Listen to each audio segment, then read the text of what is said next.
Olá, gente! Este é o 8º episódio do canal História e Outras Histórias. Se você gosta de história, por favor, siga, curta e compartilhe nosso canal. Se você não gosta de história, por favor, siga, curta e compartilhe nosso canal apenas por piedade. Tenho poucos seguidores e nenhum orgulho. Minha gente, vocês acreditam que eu estou começando a gostar disso aqui? Ficar à vontade? Quando eu era mais jovem, eu tinha um sonho de ter um programa de rádio. Meu pai foi radialista há um bom tempo atrás, não é mais. E eu sempre gostei de rádio e tinha esse sonho, né? Eu acho que o mais próximo que eu vou chegar desse sonho é isso aqui que eu estou fazendo agora. Hoje nós vamos falar das primeiras cidades. Então, se você se acha porque mora em megalópolis como São Paulo, Cidade do México, Nova York, Tóquio, Nairobi ou a principal delas, Teresina, no Piauí, saiba que a sua cidade é apenas um bebezinho poluído perto das primeiras cidades da Mesopotâmia. E a gente vai falar também, pessoal, de importantes invenções desse período, que até hoje estão completamente integradas à nossa cultura e ao nosso dia a dia, como, por exemplo, a escrita e as leis. Por isso, fique com a gente até o final. Pessoal, os acontecimentos históricos não acontecem de forma isolada. Eles estão ligados à lógica de desenvolvimento humano.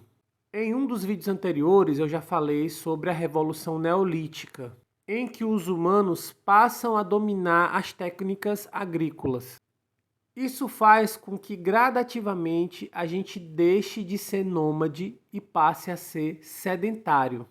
Ou seja, a gente começa a se fixar à terra, porque a partir disso a gente passa a plantar e colher e ficar menos à mercê das condições naturais. Isso começa a ocorrer há cerca de 10 mil anos atrás, aproximadamente. As primeiras cidades nascem dessa fixação à terra e da aglomeração de pessoas em um determinado lugar. As primeiras cidades surgem às margens dos rios pela necessidade de solo fértil para a produção agrícola. E a região onde isso acontece, primeiramente, é na Mesopotâmia. Mesopotâmia significa terra entre rios, e ela ficava num vale entre os rios Tigre e Eufrates, e que corresponde hoje ao atual Iraque. Vários povos viveram na Mesopotâmia. Eles entravam em conflito constantemente, o que gerou um revezamento histórico de domínio territorial. E agora nós vamos falar de alguns povos que deixaram importantes legados para nós. Gente, legados é uma coisa muito importante na história, principalmente quando a gente está estudando povos antigos, como agora. Nós estamos entrando num período que a gente chama de Antiguidade Oriental. Os legados são as grandes invenções, as grandes coisas que esses povos fizeram e que até hoje a gente se utiliza, coisas que até hoje nós utilizamos e que são extremamente familiares a nós, são os legados dos povos antigos para os povos atuais. As cidades começam a surgir do ajuntamento de diferentes tribos. Para a sua proteção, foram criadas as fortificações e o aparato militar. Para a sua organização, foi criado um Estado que cobrava tributos e que fazia obras públicas, principalmente canais de irrigação para abastecer de água regiões da cidade mais distantes dos rios. Pessoal, esse período é caracterizado por uma sociedade que tinha uma ligação muito estreita entre Estado e religião. O rei era chefe de Estado e chefe religioso, considerado até mesmo um representante de Deus na Terra. Já os sacerdotes, além de funções religiosas, formavam o corpo de funcionários públicos. Um dos primeiros povos que viveram assim foram os sumérios, em cidades como Ur e Uruk. Essas são talvez as primeiras cidades da história. Os sumérios deixaram um grande legado, minha gente. O primeiro sistema de escrita conhecido da história. A escrita é uma tecnologia dessa época. Ela foi desenvolvida em aproximadamente 4000 a.C. para auxiliar os sacerdotes em seu trabalho de armazenamento de informações, para armazenarem dados que não podiam ser memorizados, como, por exemplo, a quantidade de impostos que era devida por uma determinada pessoa. Algumas cidades da antiguidade chegaram a ter até 10 mil habitantes aproximadamente, e por isso era necessário uma burocracia estatal que armazenasse e organizasse tantas informações. Os primeiros sistemas de escrita, pessoal, são chamados de cuneiformes. Com uma cunha, que era tipo um instrumentozinho de madeira ou de ferro, eram desenhados símbolos em peças de argila. Inicialmente, essa escrita era feita com símbolos, que se chama de pictográfica. Posteriormente, ela foi se desenvolvendo ainda nessas sociedades antigas e se tornou, pessoal, fonográfica, ou seja, os símbolos passaram a representar os sons da fala.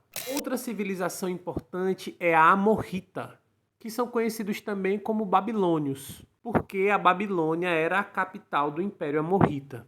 Um dos legados mais importantes dos babilônios, prestem atenção sempre nos legados, é o Código de Hammurabi, o primeiro código legal escrito, conjunto de leis, de que se tem notícia.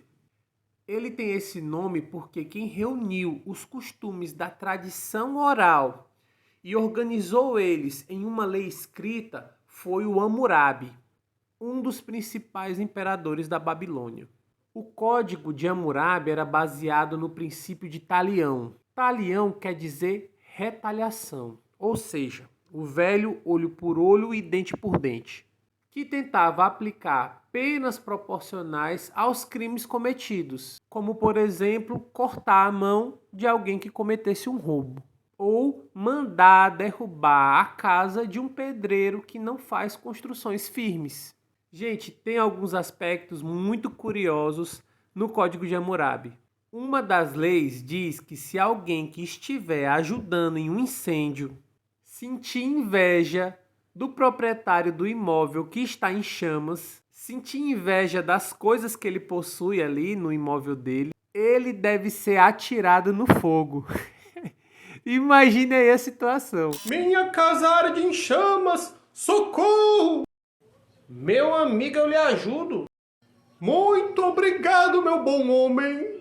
Rapaz, e sua casa era bonita, viu? Casão mesmo, casona bonita mesmo. O que disses? Não disse nada não. Disse nada não. Gente, os assírios também são muito importantes. Eles estabeleceram o primeiro exército profissional e permanente do mundo. Eles eram conhecidos na antiguidade pela violência com que tratavam os inimigos. Porém, foram conhecidos também pela sua preocupação com a cultura e a intelectualidade. Os assírios fizeram algumas das maiores bibliotecas da antiguidade, que guardavam inúmeras bolachinhas de argila que representavam a produção literária do período. Gente, também foi muito importante o Império Caldeu, o maior da história da Mesopotâmia. Nabucodonosor, que era o grande líder, foi responsável por grandes obras públicas que, enfim, desenhavam cidades que reuniam um número enorme de pessoas. Inclusive, mandou fazer os jardins suspensos da Babilônia. Gente, os povos da Mesopotâmia eram politeístas. Eles acreditavam em vários deuses que geralmente eram representações de forças da natureza. Era muito comum, pessoal, a construção de pirâmides que se chamavam zigurates, que eram basicamente templos religiosos. Eles teriam, inclusive, inspirado em histórias como a Epopeia de Gilgamesh, que é um grande clássico da literatura da Mesopotâmia. Epopeia de Gilgamesh, que por sua vez inspirou algumas histórias bíblicas que tem lá no Antigo Testamento. Os mesopotâmicos se garantiam muito também na astronomia e na astrologia. Eles sacavam já dos movimentos dos planetas, das estrelas e faziam até previsão de periodicidade dos eclipses. Eles desenvolveram também conhecimentos matemáticos, até para uso mesmo das tarefas cotidianas. Eles inventaram a divisão, a multiplicação, a raiz quadrada, a raiz cúbica. Eles dividiram um círculo em 360 graus e criaram um calendário de 12 meses, meses dividido em 4 semanas e semanas divididas em 7 dias. Então, minha gente, os povos da Mesopotâmia são responsáveis por terem deixado para a gente de herança uma enormidade de conhecimentos. E o que sustentava o desenvolvimento dessas cidades, pessoal, é o que o Marx chamou de modo de produção asiático. No modo de produção asiática, pessoal, as pessoas trabalhavam um período do ano nas suas próprias terras para garantir o seu sustento, o seu alimento. E em um outro período, eles trabalhavam em obras públicas. Todo mundo era obrigado, em um período do ano, a trabalhar nessas obras públicas num regime de servidão coletiva. Essas pessoas não recebiam salários para trabalharem nessas obras. E era assim que eram feitas as grandes construções nas cidades, né? Os diques de irrigação, as avenidas, os templos, os muros. Isso só era possível através desse esforço coletivo, mas que era feito de forma compulsória. Minha gente, como eu já disse em vídeos anteriores, é dessa forma que se estabelece os primeiros estados, né? Então, todas as pessoas que viviam dentro das fronteiras de uma determinada cidade tinham obrigação de pagar impostos que financiariam essas obras públicas e também financiariam a boa vida das autoridades. Pois é, minha gente, assim nasceram as primeiras cidades. Espero que vocês tenham gostado desse conteúdo, continuem com a gente. Mais uma vez, por favor, nos siga, compartilhe e curta o nosso conteúdo e até a próxima.